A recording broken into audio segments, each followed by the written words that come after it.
We are not in Florida going to allow any media-driven hysteria to do anything to infringe people's individual freedoms when it comes to any type of COVID variants. And when I saw Fauci on TV yesterday saying that he couldn't rule out lockdowns, and then even today President Biden didn't rule it out, I said, no, not now, for now. And let me just say, in Florida, we will not let them lock you down. We will not let them take your jobs. We will not let them harm your businesses. We will not let them close your schools. The definition of insanity is doing the same thing over and over again and expecting a different result. The lockdowns didn't stop COVID. Forced masking, they said last year, would end the pandemic if 80% wore masks. Many more than that were wearing masks, and it hasn't worked. They said you could get COVID off surfaces, which isn't true. They've not been honest about the origins of the virus, and they haven't been forthright about natural immunity. And with these travel restrictions, I was probably the first governor in January of 2020 to call for travel restrictions from China. I supported President Trump when he did that. But we have to take a step back and acknowledge that those travel restrictions just didn't work. The virus had already spread, and so whatever this variant is, the fact that you identify some in southern Africa, that does not mean that it's not in any corner of the globe. It's an airborne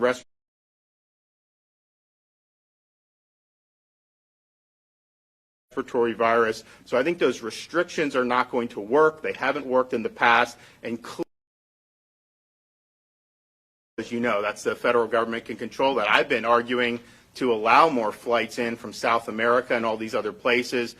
We had most of that shut off for a long, long time. I think it's ineffective. I don't think it works. You can't cripple your society for fear of a variant where we don't even have any data, really meaningful data on. The South African doctor that identified it, she said this has been very mild. And so why would you be doing knee-jerk reactions? And I think we also just have to be honest, and I've been saying this for a long time, and Fauci even admitted this. This is the first time I've ever heard him admit this. He admitted this yesterday, that COVID will not go away, that it will end up being an endemic respiratory virus. They had been committed to a, quote, zero COVID policy that thought you could eradicate it. It has animal reservoirs. So you're not going to eradicate. It's going to end up being an endemic respiratory virus. So that's just the reality. And so it's already spread. It has a seasonal pattern. Remember when I said over the summer, we have seasonal waves in the South. A lot of the court press, oh my gosh. Now that it's taking off in the North, they don't have governors that they want to blame for it, and so now they're saying it's seasonal. But that's obvious that that's the case. If you look, when states in the same region go up and down at the same time, that's obviously the pattern that's happening. So doing any type of lockdown or restrictions is absolutely not the right thing to do. And again, I supported the China thing in January. Absolutely the approach we're going to continue on. You have concerns with the reports of this coming out and then what's being said at the national level about this impacting tourism numbers here? Well, here's what I would say. It's a good question. How does that impact tourism?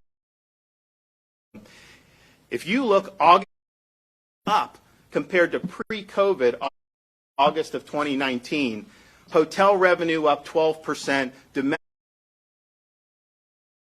domestic flights up. And so I think what that shows is that Americans generally, particularly Floridians, but Americans, they want to be able to make decisions for themselves. You had it was actually a great game, Ohio State, Michigan. Michigan is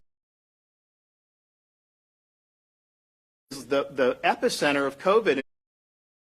Go crazy. I didn't really hear much criticism of it, and quite frankly, I didn't criticize it because I think those are folks that make the decision that they want to go out and they want to be able to live their lives, and I think that's what we should want people to do. So I'm very bullish on the tourism here because I think for two reasons. One is people want to be able to make their own decisions. I think that they are done being told what to do. But I think also the fact that Florida has worked so hard to protect people's decision-making and freedom, if people have decisions about where they want to visit, they know you can come to Florida, you can get off that plane, You can go get a bite to eat, and guess what?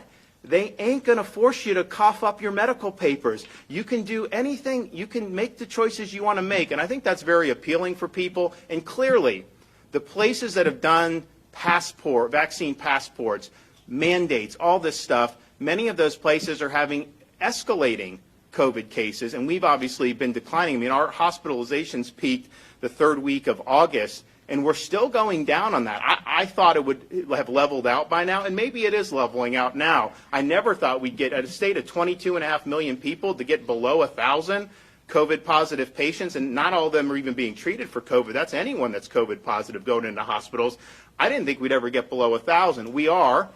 Maybe it'll keep going down. I hope so. But we assume that there'll be a bottom out, and then at winter you typically have more. I don't think it'll be summer level, but I think you'll see that. But people are going to be able to make their decisions, and that is what we've got to keep. And I just think that to even be entertaining some of these draconian things, we're not going to stand for it. But it's a huge, huge mistake to go down that road. I mean, you take away from the men and women who are here, because you guys all deserve the credit in this pay raise. But since you are here, sir, you want to talk about Dr. Steele and Sophia, the girl down. So here's the thing. It was wrong to force that mask on her. She's got Down syndrome. People are making a big deal, say the police didn't think they should bring criminal charges. I never said anything about criminal charges. She was not treated right. That school district was not following state policy. That's just a fact. And now we're happily in a better place where people's rights are respected, where parents' rights are being respected. And I think that that's just a much better situation for all involved. But I don't get hung up on some of these policies, whether someone should be prosecuted or not, because I don't know all the individual facts. I just know it was wrong to do what they did to a girl who clearly had every reason to not have that happen to her.